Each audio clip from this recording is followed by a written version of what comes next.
하나님, 우리의 연약함을 긍휼히 여겨 주시옵소서. 하오나 비록 흩어져서 각자의 처소를 성전 삼았지만 영과 우리의 믿음은 하나 되어져서 하나님께 온전히 예배하고 또한 베풀어 주실 은혜와 말씀도 사모합니다. 성령님 꼭 역사하여 주시고 이 시간 귀가 열려 하나님의 음성을 듣게 하시고 우리의 심령 속에 찾아온 예수님은 모시게 하여 주시오며 하나님을 배웠고 깊이 교제하는 귀한 시간 꼭 만들어 주시옵소서. 연약한 종 도구 삼았습니다. 복음의 나팔수로만 쓰임받도록 사용해 주시고 말씀하시는 분은 아버지 하나님이심을 인정하오며 우리 주 예수 그리스도의 이름으로 기도합니다. 아멘. 욥기서 7장이지요. 욥이 하나님을 향해서 호소하는 내용들이 담겨져 있습니다. 특별히 1절부터 6절까지를 통해서 보면 욥이 겪고 있는 아주 처절한 고난의 상황이 진술되고 있는데, 그런데 참 놀랍다 하는 것을 대하게 돼요.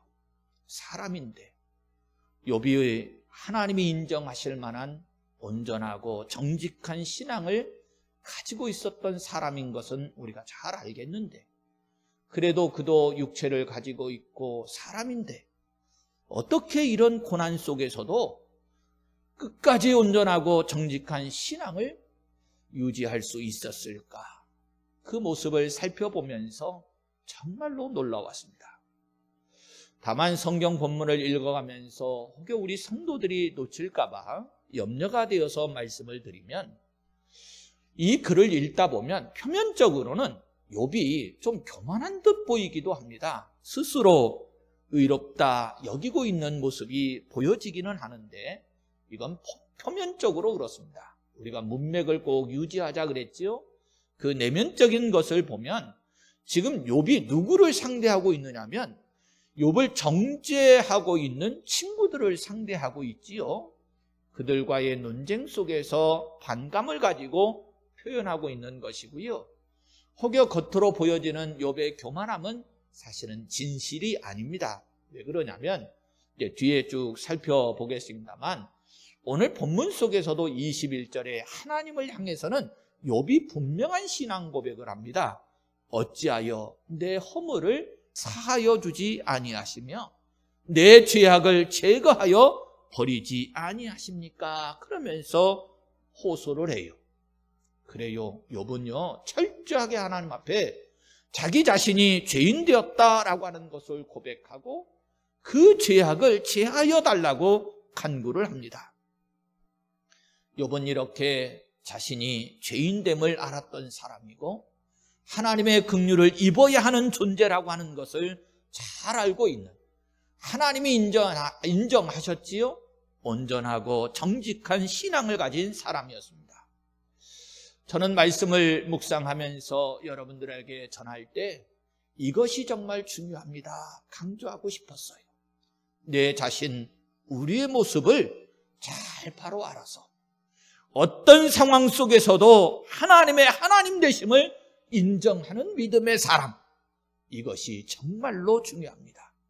다시요, 욥이 겪고 있는 정말로 처참하고 그 큰 고난 속에서도 흔들리지 않고 하나님을 하나님 되심을 인정하면서 자기의 죄를 고백하고 그 죄악을 제하여 달라고 간구하고 있는 믿음의 모습, 믿음의 사람, 이것이 저와 여러분들의 모습이 되어야 하고 정말로 중요한 말씀입니다. 다시요, 우리의 처지와 상황도 돌아보십시다. 그리고 그것이 영적으로가 되었던지 육적으로가 되었던지 하나님 앞에 다 진솔하게 내어놓으시고 아뢰고 그리고 하나님의 긍휼을 구하십시다. 이것이 오늘 말씀 속에서 우리에게 주시는 또 하나의 핵심이라고 말할 수 있습니다. 자, 7장이요. 어찌하여 내 허물을 사하여 주지 아니하십니까? 이것이 중심인데 요번 3절을 보니까 여러 달째 고난을 당하고 있는 상황입니다. 그런데 그 처지 가운데서 말을 합니다. 얼마나 그 고난이 처절하냐면 5절에 내 살에는 구더기와 흙덩이가 의복처럼 입혀졌고 이렇게 말을 하는데 그 상황 속에서도 하나님을 향해서는 그러지요. 7절에 내 생명이 한낮 바람 같음을 생각하옵소서 그리고 호소를 해요. 여기 바람 같다라고 번역이 되어져 있는데 제가 오히려 이 내용은 예전 개역성경이 더 마음에 와닿는다는 생각이 들었습니다. 개역성경에는 내 생명이 한 호흡 같음을 생각하옵소서. 우리가 숨을 쉬는데 한숨 두숨 이렇게 쉬잖아요. 그런데 욥은 자신의 생명의 그 상황과 처지를 어떤 비유로 사용하느냐면 바람이라고 하는 표현보다는 호흡, 한 호흡 정도밖에 되지 않는다 이런 표현을 하면서 정말로 하나님 앞에 호소를 해요. 그러면서 12절에 주께서 어찌하여 나를 지키시나이까. 이 내용도 뒤에 풀어 설명하겠습니다. 오해하시면 안 됩니다. 그리고 16절에 나를 놓으소서 그러면서 사실은 이 내용이 뭐냐면 죽기를 구하는 겁니다. 죽었으면 차라리 좋겠는데 왜 하나님 나를 붙잡고 계시고 지키시고 계십니까? 나를 이제 좀 놓아주십시오. 그런 뜻이고요. 19절에 주께서 내게서 눈을 돌이키지 아니하시며 그리고 20절에서는 나를 감찰하시는 이여 이렇게 말하고 있습니다. 이것이 이제 전체적인 중심 내용의 흐름이 되겠습니다. 문맥이지요. 중심 주제는 이렇게 정했지요. 어찌하여 내 허물을 사하여 주지 아니하십니까? 이게 이제 중심 주제라고 말할 수 있는데 7장에 보시면 하나님을 가리키고 있는 이 주라는 주 혹은 주께서 이어 이러는 말이 9번 정도 등장을 합니다. 이 내용은 어떤 의미를 담고 있느냐면 욥이 지금 눈으로는 친구들을 바라보고 있는 것 같지만 그의 시선은 하나님께 향하고 있는 겁니다. 친구들을 보는 게 아니에요. 지금 하나님을 바라보고 있고 호소하는 내용들입니다. 그래서 11절에 보면 내 영혼의 아픔 때문에 말하며 내 마음의 괴로움 때문에 불평하리이다 이렇게 말씀하고 있는 대로 사실은 이제 그 본문의 내용을 쭉 보시면 욥이 하나님을 바라보면서 하나님을 향해서 어떤 내용이 담겨있냐면 원망하고 또 이 원망도 하나님을 부인하는 게 아니라 하나님은 인정하면서 그러나 그 괴로움 속에서 마치 어린아이들이 투정을 부리듯이 욥이 하나님을 향해서 투정을 부리고 있는 내용으로 되어져 있어요. 그런데요, 우리가 이제 인간적인 생각으로는 좀 그렇습니다. 이렇게 보이면 때로는 욥이 좀 밉보이기도 할 것 같은데 제가 말씀을 묵상하면서도 욥이 보인 이 태도와 말이 전혀 믿게 보이지를 않는 거예요. 이게 대비되고 비교하는 것 때문에 그런데요. 사실 이제 이 친구들의 논쟁 과정 속에서 이제 욥이 하나님을 향하지요. 자, 그런데 그 친구들의 모습은 어떠했습니까? 욥에게 군림하고 근엄한 말로 판단하고 정죄하고 있었지요. 그러니까 여러분 친구들이 하고 있는 말들이 틀린 말이 있었던가요? 전혀 그렇지 않았지요. 맞는 말, 옳은 말들을 쭉 쏟아내고 있었지만 하나님도 그 말을 인정하지 않고요. 우리가 성경을 대하면서도 그 친구들의 태도가 옳게 여겨지는 게 아니고 요즘 이제 말로 사용하는 밉보였다 그런 말이에요. 그런데 욥은요 투정 부리듯이 하나님을 향해서 호소하고 있지만 그 모습을 생각해 보면 인간으로서는 이 육신을 가진 우리들로서는 정말로 감내하기 힘든 아픔 속에 있는 것이고요. 그리고 하나님을 향해서 감추거나 포장하지 않습니다. 그 친구들은 옳은 말을 하면서도 그 옳은 말 속에 자신들의 모습은 감추거든요. 그런데 솔직하게 하나님 앞에 다 호소를 하고 있고 그 속에서 면면히 느껴지는 욥의 진실한 신앙인의 모습, 그 신앙의 고백이 말씀 속에 그 투정 속에 배어 나오고 있기 때문에 욥이 밉보이지 않는 거예요. 사실 저는 말씀을 묵상하면서 욥의 이 투정을 들으시는 하나님의 마음은 어땠을까라고 하는 생각도 좀 했습니다. 이어가 보겠습니다. 어찌되었던 욥은 하나님을 이제 요절로 우리가 말씀 삼았지요. 21절에 허물을 사하여 주시는 분, 죄악을 제하여 버려 주실 분, 이 하나님으로 믿고 있어요. 이거 정말로 중요하거든요. 왜요? 성경의 본질이고요. 이게 참된 신학적으로 보면 아주 중요한 깨달음이고 신앙 고백이기 때문에 그렇습니다. 저나 여러분들은 하나님을 향해서 어떤 신앙의 본질을 가지고 계십니까? 우리가 이제 복이라고 하는 말들을 많이 사용하는데 이게 하나님이 우리에게 복 주시는 분이신데 이 복이라는 개념을 자꾸 육신적이고 세상적인 것으로 바꾸어 버리는 경우가 많아요. 성경 속에서 예수 그리스도를 우리에게 보내주시면서 우리에게 베풀어 주실 은혜와 복이 뭐였습니까? 용서잖아요. 우리의 허물을 사하여 주시는 것, 우리의 죄악을 제하여 버려 주시는 것, 이게 진정한 복이고 성경이 예수 그리스도를 통해서 이미 이루어 주신 일, 이것을 믿는 자에게 베풀어 주실 복을 말씀하고 있는 것인데 이미 욥은 이 성경 속에 그대로 그 신학적인 본질, 그 중요한 내용을 깨닫고 고백하고 있습니다. 다시요, 하나님을 어떤 하나님으로 인정하고 있다고요? 허물을 사하여 주실 분, 죄악을 제하여 버려 주실 분, 이렇게 인정하고 믿어요. 그리고요, 욥기서의 굉장히 중요한 주제라고 이미 말씀드렸지요. 하나님은 욥기 속에서 어떤 방법으로 허물을 사하여 주시고 죄를 제하여 주시는가? 42장 8절에 나와 있었습니다. 너희를 위하여 번제를 드리라. 너희가 우매한 만큼 너희에게 갚지 아니하리라. 즉 용서해 주신다고 했는데 어떤 방법이었습니까? 욥기서에는 번제입니다. 즉 송아지와 양의 죽음을 통해서 죄를 사하여 주시고 제하여 주신다는 거예요. 자, 그런데 이미 이제 복음이 밝히 드러나져 있는 우리가 신약 성경을 대할 때는 어떻습니까? 신약 성경은 이것을 구약 성경 속에서는 그림자와 예표로 삼았던 그 번제를 어떻게 표현하고 있느냐?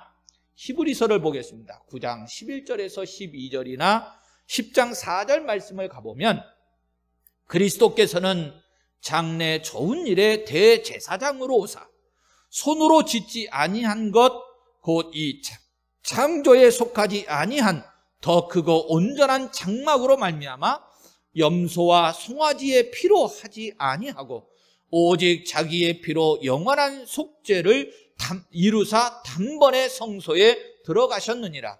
이는 황소와 염소의 피가 능히 죄를 없이 하지 못함이라. 이렇게 분명히 말씀을 합니다.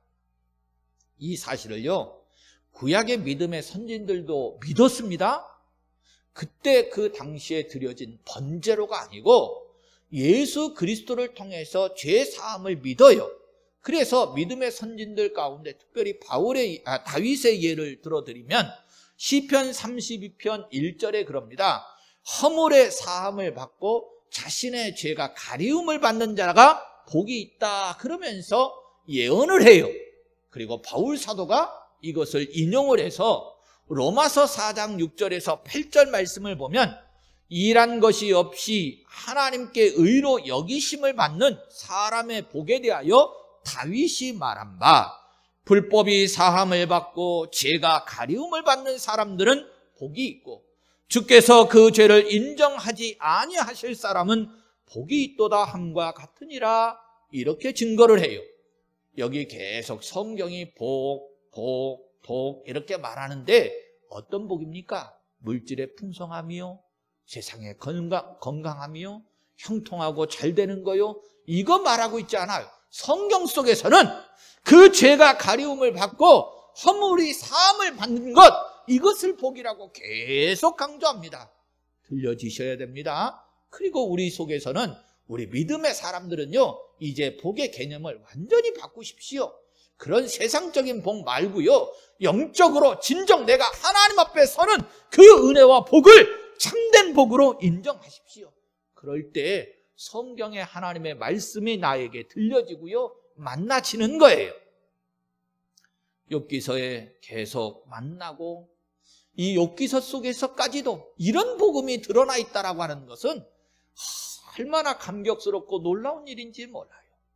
욥기서가 한 사람의 인생사, 고난사, 그것이 어떻게 무너지고 회복되어지는가라고 하는 관점에서만 보여지는 것이 아니고, 오늘 보세요. 철저하게 욥기서에도 복음이 드러났는데 허물의 사함을 받고 죄가 가리움을 받는다는 것, 이 내용이 욥기서 속에도 담겨져 있어요. 너무나도 감격스럽습니다. 이제 말씀을 따라 읽어가면서 정리를 할 것인데, 제가 앞서 7장의 중심 주제 내용, 이것들을 이제 잘 정리해 드린 겁니다.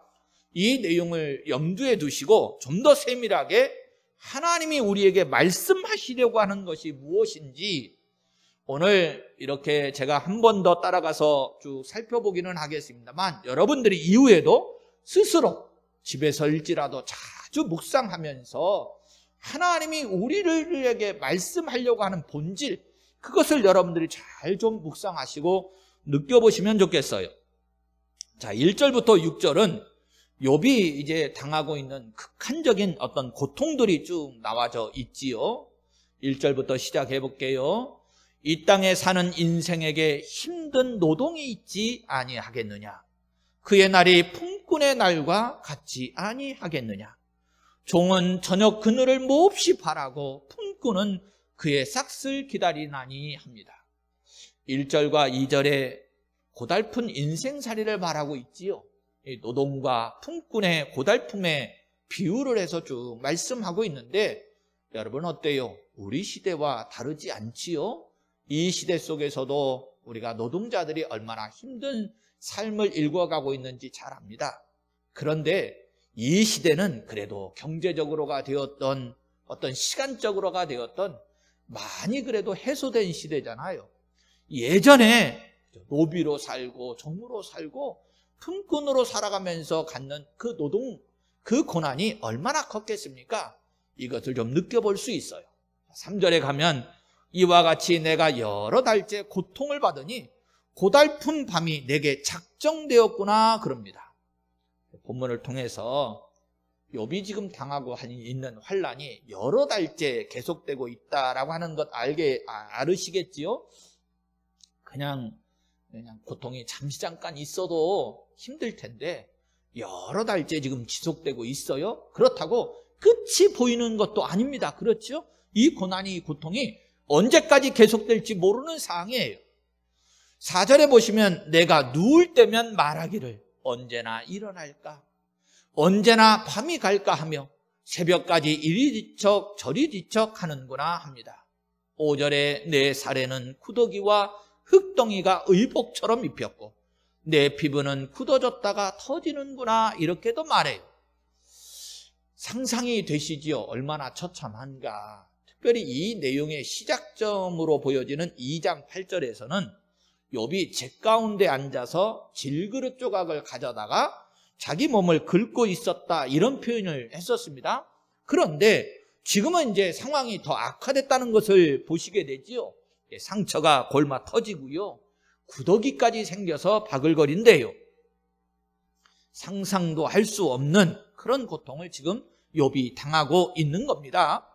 자, 그러면서 6절에 나의 날은 배틀의 북보다 빠르니 희망 없이 보내는구나 그래요. 여러분, 배틀북이라는 거 혹시 아세요? 옛날에 우리 옷 짤 때 배틀 옷을 이렇게 짤 때 실꼬리를 넣어가지고 휙휙 이렇게 지나가게 하는 것이 있었습니다. 모르시는 분들 생각하면 우리 총알처럼 요즘은 빠르다 뭐 이런 말들 하죠. 총알 택시 뭐 이런 말들 쓰잖아요. 총알 택배 이런 말들 쓰고, 근데 총알 옛날에는 쏜 살, 활을 쏘면 쏜 살은 휙 하고 날아가지요. 그런 것처럼 빨리 지나간다 이런 표현인데, 이런 상태에서 상상을 좀 해보았어요. 욥이 아무것도 하지 못하면서 그저 아픔과 고난만 겪으면서 인생의 그 날들이 휙휙 지나가는 것 같은데, 도대체 욥에게 있어서는 이런 날들이 무슨 의미가 있었을까? 인간적이고 육신적으로 생각해보면 답도 없는 인생의 삶을 지금 막막히 자기 죽을 날만 기다리고 있는 것처럼 느껴지시잖아요. 그런데 여러분, 욥은 그냥 막연히 기다리고 있었던 걸까요? 이런 탄식으로만 자신의 내일의 삶을 꿈도 없이 소망도 없이 허비하고 있었던 걸까요? 저나 여러분들은 어떠십니까? 우리의 삶의 자리를 읽어가는데 혹여 욥과 같은 말들, 욥이 표현하고 있는 이런 표현들대로 무의미한 인생을 그냥 하루하루 살아가고 계시는 겁니까? 성경이 지금 그걸 말하고 증언하고 있는 것일까요? 아니요. 하나님은 언제나 우리를 향하실 때 선하신 줄로 믿습니다. 지금 욥이 무의미한 인생살이를 하고 있는 것 같지만 분명한 것은 뭡니까? 하나님의 섭리 가운데 있다는 거예요. 어떤 섭리요? 하나님의 선하신 섭리 가운데 있다는 겁니다. 그리고 이후에 가보면 소망을 계속 쏟아냅니다. 자, 그것도 뒤에 가서 살펴보십시다. 자, 7절로 넘어가서 21절까지는 사람이 무엇이기에 주께서 그를 생각하십니까? 이런 성경 구절의 의미를 담고 있는 내용들인데 하나님을 향한 호소입니다. 이미 제가 앞서 서론에서 말씀드렸듯이 절대로 문자적으로만 보지 마시고 표면적으로 드러난 것만 보지 마시고 욥의 마음, 그 깊은 내면의 속을 읽어볼 수 있어야 하는데, 자, 따라서 읽어보실 때 잘 느껴보시기 바랍니다. 7절에 내 생명이 한낮 바람 같음을 생각하옵소서. 나의 눈이 다시는 행복을 보지 못하리이다 그럽니다. 여기 행복을 보지 못한다, 병이 회복될 가망이 없다, 이런 내용이기도 하고요. 욥의 가정은 앞서 성경이 표현하고 있는 대로 하면 정말 다복하고 행복한 가정이었지요. 10 자녀들과 함께 또 부유한 삶을 살아가면서 하나님 앞에서는 은혜와 복을 누리고 얼마나 행복했겠습니까? 그런 행복들을 말하고 있는 건데 욥이 지금 처한 상황 속에서 다시는 그 행복 보지 못할 것 같습니다 하는 거지요. 자, 그런데 8절에 나를 본 자의 눈이 다시는 나를 보지 못할 것이고 이어갑니다. 친구들과의, 이웃들과의 삶 속에서 그들이 지금 나를 보고 있는데 이제 그들이 나를 다시는 보지 못할 거다. 내가 지금 이 상황이면 결국 죽는다. 사별 인사라고도 말할 수 있겠어요? 자, 그러면서 더 나아가 주의 눈이 나를 향하실지라도 내가 잊지 아니하리이다 그러면서 결국 이 땅에서는 하나님이 나를 찾으신다 할지라도 이제 못 찾으실 겁니다. 왜? 내가 이제 죽어 없어질 상황이라는 거지요.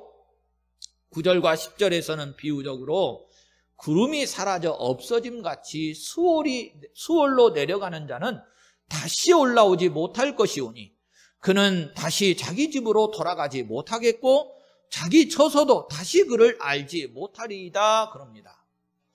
자, 앞서 제가 문자만을 보는 것에 대해서 주의를 자꾸 드렸는데 문자만을 본다면 욥은 어떤 느낌이 드냐면 마치 내세가 없는 것처럼 모든 것이 다 끝난 것처럼 신앙인답지 않은 그런 어떤 표현들, 내용들을 쭉 기록하고 있어요. 7절에 행복을 보지 못하리이다 이런 표현을 썼는데 여러분 지금 문맥을 놓치면 이런 오류에 빠집니다. 문자적으로 보면 욥이 하나님의 나라 또 내세 이것을 믿지 못하는 자처럼 보여져요. 그런데 그게 아니고 앞서서 지금 욥이 표현하고 있는 내용들은 영적인 세계가 아니고 육적인 세계의 내용들이었습니다. 행복이라고 하는 말 속에서도 영적인 행복이 아니고 육적인 행복을 보지 못할 것이다. 그러니까 육신의 회복을 말하고 있는 문맥을 놓치시면 안 됩니다. 내세를, 영적인 세계를, 하나님의 나라를 믿지 못하고 있는 게 아니고 이 땅의 어떤 절망적인 상황, 그 고난을 말하고 있는 거예요. 욥의 믿음은요 뒤에 보면 명확히 나옵니다. 여러분 19장 26절에 가보시면 내가 육체 밖에서 하나님을 보리라 그래요. 여러분, 내세를 믿지 않는 자의 신앙 고백이라고 말할 수 있어요? 아니지요. 예, 내세를, 하나님의 나라를 분명히 알잖아요. 우리 육신의 세계와 영적인 세계를 분명히 구분할 줄 알았습니다. 내가 육체 밖에서, 내 육체가 떠난다는 것은 죽음을 말하고 내세에 가는 거잖아요. 그럴 때는 누구를 보리라고 말해요? 하나님을 보리라고 분명히 말하죠. 여기 소망을 가지고 있는 믿음의 사람의 모습이 그대로 드러납니다. 그러니까 그래서 성경은 우리가 항상 그 부분만 보시면 안 되고 내면의 세계, 그 다음에 쭉 문맥을 따라서 정말로 성경이 우리에게 무엇을 말씀하시려고 하는지 이걸 놓치시면 안 돼요. 자, 11절로 가시면 그런즉 내가 내 입을 금하지 아니하고 내 영혼의 아픔 때문에 말하며 내 마음의 괴로움 때문에 불평하리이다 그럽니다. 사실 이 내용은요, 앞에서부터 욥이 인정하고 있는 내용 속에서 이제 바라보면 답이 정확해지는데 우리가 오해하지 않고 곁길로 가지 않는 거예요. 자, 1장 속에서 21절에 보면 욥이 이렇게 하나님을 향해서 고백했지요. 주신 이도 여호와시고 거두신 이도 여호와시다. 2장 10절에서는 그랬습니다. 우리가 하나님께 복을 받았은 즉 화도 받지 아니하겠느냐 그래요. 그러니까 욥은 본질적으로 이 신앙의 토대 위에 있는 겁니다. 그래서 여러분, 욥이 지금 불평한다 할지라도 하나님을 부인하는 게 아니에요. 철저하게 하나님을 인정하기 때문에 불평도 나오는 거예요. 그렇지요. 우리가 알지 못하면 원망도 불평도 못하는 것이고, 부모 없는 자녀들, 고아들이 어떻게 부모님을 향해서 불평할 수 있겠어요? 내 부모가 있을 때, 그것을 인정할 때 그 부모를 향한 불평의 말도 쏟아놓을 수 있는 거잖아요. 그렇지요? 지금 욥은 철저하게 하나님을 인정하면서 추워도 하나님을 부인하거나 의심하는 건 없습니다. 인정하는 것 가운데 자신의 영혼과 삶에 대한 이 고난에 침을 놓고 하나님께 불평하고 있는 거예요. 이게 본질인 거예요. 자, 그러면서 그 내용의 흐름에 가보면 정말로 신학적으로도 잘 정리가 되는 내용인데 12절에 내가 바다니까 바다 괴물이니까 주께서 어찌하여 나를 지키시나이까 그래요. 이 말도 오해하시면 안 됩니다. 지키신다 그러니까 우리가 긍정적으로 생각하시고 돌보시고 지키신다 이렇게 생각하는데, 여기서 좀 정리해 드릴게요. 성경 속에서 보면 계시록 특별히 13장 1절에 보면 이 바다는 하늘과 대칭을 좀 이루는 이 표현인데요. 바다 속에는 용이 있고요. 바다는 성경에서 사탄이 거하는 초소로 이렇게 대비되는 내용이에요. 자, 하늘에는 누가 계시죠? 하나님이 계십니다. 자, 그런데 바다에는 누가 있다고요? 예, 용, 사탄이 있다는 거예요. 이런 맥락 속에서 좀 생각을 해보세요. 어찌하여 나를 지키시나이까? 그럴 때 이 지키신다, 내가 바다에 있다 그러면 나를 지키신다는 얘기는 돌보신다는 얘기입니까? 아니면 감시한다는 내용입니까? 사탄은 하나님이 돌보시겠어요? 아니면 감시하겠어요? 자, 바다를 하나님이 돌보시고 지키시겠다 그러면 이게 말이 안 맞는 거지요. 사탄의 처소니까 감시한다는 내용이 되는 겁니다. 그래서 이 욥이 지금 이해가 되는 성경의 맥 속에서 말하면 이런 겁니다. 하나님 어찌해서 나를 감시하시는 겁니까? 그러면서 항변하는 거예요. 이 말에는 하나님을 향해서 창세기 28장 15절에 있는 말씀처럼 우리를 지키시는 하나님으로 믿고 있다라고 하는 것이 사실은 반증이 되고 더 중요한 거예요. 즉 원칙적으로 따져보면 지금 이 고백 속에서는 신학적으로 뭐도 있는 거냐면요, 사탄까지도 하나님의 감시하에 있다. 사탄까지도 하나님의 섭리 속에 사용되어지는 도구일 뿐이다. 이 고백이 사실은 들어있는 겁니다. 우리가 1장과 2절에서도 그 내용을 이미 우리가 살펴보았어요. 자, 시간이 없으니까 이어가십시다. 13절 14절 혹시 내가 말하기를 내 잠자리가 나를 위로하고 내 침상이 내 수심을 풀리라 할 때에 주께서 꿈으로 나를 놀라게 하시고 환상으로 나를 두렵게 하시나이다 그래요. 욥이 육신적으로 언체 이 고난이 심하고 고통이 심하니까 무엇을 자꾸 의지하기도 하냐면 차라리 내가 잠이라도 좀 잤으면 잊어버릴 수 있지 않겠느냐, 이제 그런 거예요. 자, 그런데 욥의 이 호소 속에는 뭐도 들어있냐면 잠을 자니까 그러면 그걸로 좀 쉴라나 그랬더니 오히려 꿈으로 나를 놀라게 하시고 환상으로 나를 두렵게 하십니다 그래요. 말이 어렵지 않습니다. 더 쉽게 얘기하면 악몽을 자꾸 꾼다 그런 말이에요. 이해하시겠어요? 예, 내가 잠들면 좀 편안해질라나 그랬더니 그게 아니고 꿈도 이 악몽을 꿔가지고 괴롭단 말이지요. 그래서 15절에 이러므로 내 마음이 뼈를 깎는 고통을 겪느니 차라리 숨이 막히는 것과 죽는 것을 택하리이다 그럽니다. 이게 깨어있으나 잠들어 있으나 내 괴로움이 해소될 기미가 없으니 차라리 죽는 게 좋겠습니다. 16절에 내가 생명을 싫어하고 영원히 살기를 원하지 아니하오니 나를 놓으소서 내 날은 헛것입니다 그럽니다. 이 말도 우리의 생명줄을 붙잡는 것, 놓는 것, 이게 누구께 있다라고 하는 것을 사실 인정하는 고백이냐면 하나님께 있습니다 그 뜻이에요.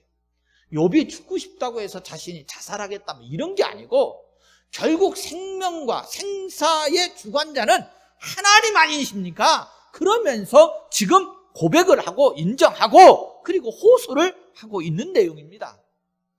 17절 18절에 사람이 무엇이기에 주께서 그를 크게 만드사 그에게 마음을 두시고 아침마다 권징하시며 순간마다 단련하시나이까 그래요. 그를 크게 만드셨다. 사람을 크게 여기신다는 거지요. 여러분, 성경으로 돌아가 보세요. 하나님이 본래 우주 만물을 창조하실 때에 짐승들 온갖 자연 만물을 다 창조하시면서 사람은 어떻게 창조하셨지요? 하나님의 형상을 담게 하시는, 오늘 성경 표현대로 하면 크게 만드신 거지요. 그런데 우리에게 마음이 있고 생각이 있고 하나님의 형상을 담는 모습을 주시다 보니 이런 괴로움은 더 크게 와닿는다, 이런 표현입니다. 그런 진술을 담고 있는 거예요. 욥이 원망하는 마음으로 이런 말들을 쭉 하고 있습니다. 그런데 역설적으로 생각하시라 그랬어요. 원래 성경이 담고 우리에게 주시고자 하시는, 욥을 통해서 지금 우리에게 해주시고자 하시는 말씀이 뭐냐?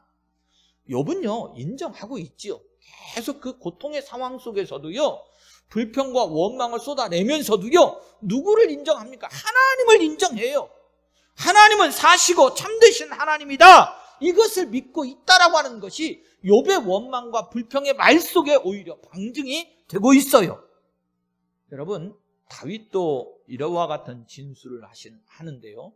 시편 8편 4절에 가보면 다윗이 사람이 무엇이기에 주께서 그를 생각하시며 인자가 무엇이기에 주께서 그를 돌보시나이까 그래요. 똑같은 신앙 고백 아닙니까? 다윗이 한 거나 욥이 한 거나 같은 맥을 가지고 있어요. 19절로 가시면 주께서 내게서 눈을 돌이키지 아니하시며 내가 침을 삼킬 동안도 나를 놓지 아니하시기를 어느 때까지 하시리까 그럽니다. 이 말을 뒤집어서 놓으면 욥은 하나님을 자신에게서 눈을 돌이키지 아니하시는 분으로, 침 삼킬 동안도 놓지 않고 지키시는 분으로 알고 있고 믿고 있다라고 하는 것이 되어집니다. 20절 앞에 사람을 감찰하시는 이여. 사라가 하갈을 쫓아냈던 적이 있었지요. 하갈이 이스마엘을 데리고서 광야로 나가서 죽을 지경에 이르렀을 때에 여호와의 사자를 만난 다음에 고백을 한 내용과 같은 건데요. 창세기 16장 13절에 여호와의 이름을 나를 살피시는 하나님이라 이렇게 고백을 해요. 그런데 욥이 지금 사람을 감찰하시는 이여 그럽니다. 똑같은 의미를 가지고 있어요. 12절에서는 나를 지키시는 하나님이라 이렇게까지도 했습니다. 즉 모든 하나님의 백성들은 하나님을 지키시는 하나님으로, 다시요, 모든 믿음의 사람 하나님의 자녀들은 하나님을 향해서 고백을 할 때에 어떤 고백이라고요? 하나님이 나를 지키시는 하나님으로 그렇게 인정하고 고백하는 거예요. 저나 여러분들도 그러셔야 되겠지요. 자, 20절 뒷부분부터 내가 범죄하였던들 주께 무슨 해가 되오리까? 어찌하여 나를 당신의 관역으로 삼으셔서 내게 무거운 짐이 되게 하셨나이까? 주께서 어찌하여 내 허물을 사하여 주지 아니하시며 내 죄악을 제거하여 버리지 아니하시나이까? 내가 이제 흙에 누우리니 주께서 나를 애써 찾으실지라도 내가 남아있지 아니하리이다 그럽니다. 욥의 이제 마지막 진술인데 결국 하나님은 거룩하고 존귀하신 분이시기 때문에 우리 사람이 좀 뭔 이런 행동 저런 행동 죄를 지었다고 한들 영향을 받으시는 분 아니시지 않습니까? 이런 고백이에요. 우리가 이제 성경적 흐름으로 보면 그렇습니다. 우리가 범죄하면, 하나님의 자녀들이 범죄하면 하나님의 이름이 모독을 받으실 수 있어요. 그러잖아요. 우리 행동 잘못하면 네 부모가 그렇게 가르치더냐? 그 자식, 그 부모의 그 자식이네. 그러면서 부모들까지 싸잡아가지고 그 이름이 모독을 받잖아요. 여러분, 하나님의 이름이 혹여 우리의 죄악 때문에 모독은 받으실 수 있을런지 모르지만 그렇다고 해서 하나님의 거룩한 신성까지도 파괴되는 건가요? 그건 아닙니다. 분명하게 성경이 지금 말하고 있는 거예요. 하나님은 거룩하신 분이시다.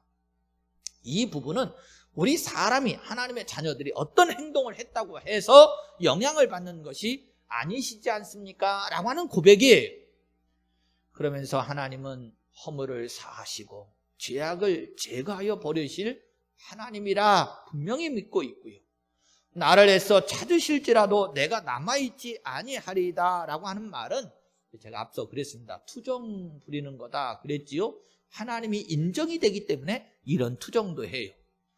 이러한 욥을 마태복음 26장 38절에서 39절에 가보면 예수님이 겟세마네 동산에서 이렇게 부르짖고 기도했던 내용들이 담겨져 있지요. 내 마음이 매우 고민하여 죽게 되었으니 너희는 여기 머물러 나와 함께 깨어있으라 하시고 조금 나아가사 얼굴을 땅에 대시고 엎드려 기도하여 이르시되 내 아버지여 만일 할만하시거든 이 잔을 내게서 지나가게 하옵소서.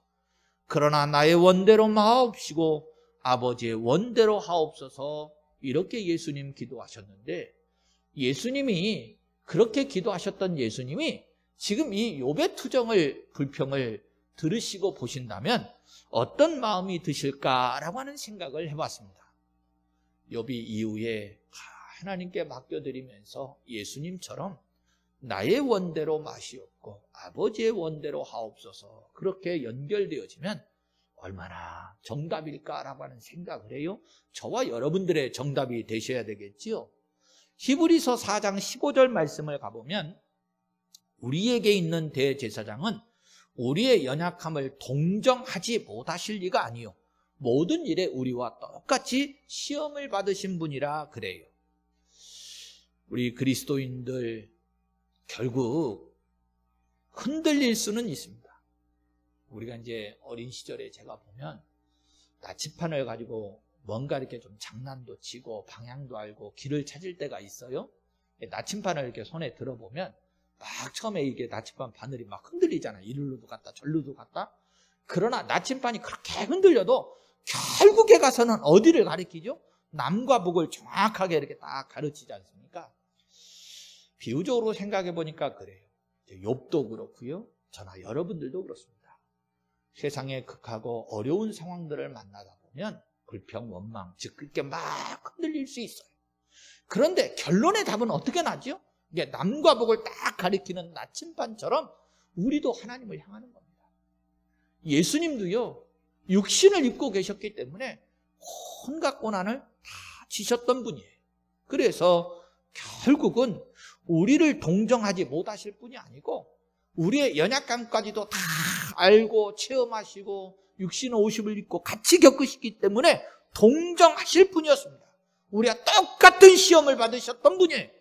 그럼에도 불구하고 예수님은 정확하게 하나님을 향하지요. 나의 원대로 마시옵고 아버지의 원대로 이렇게 말씀하시지요.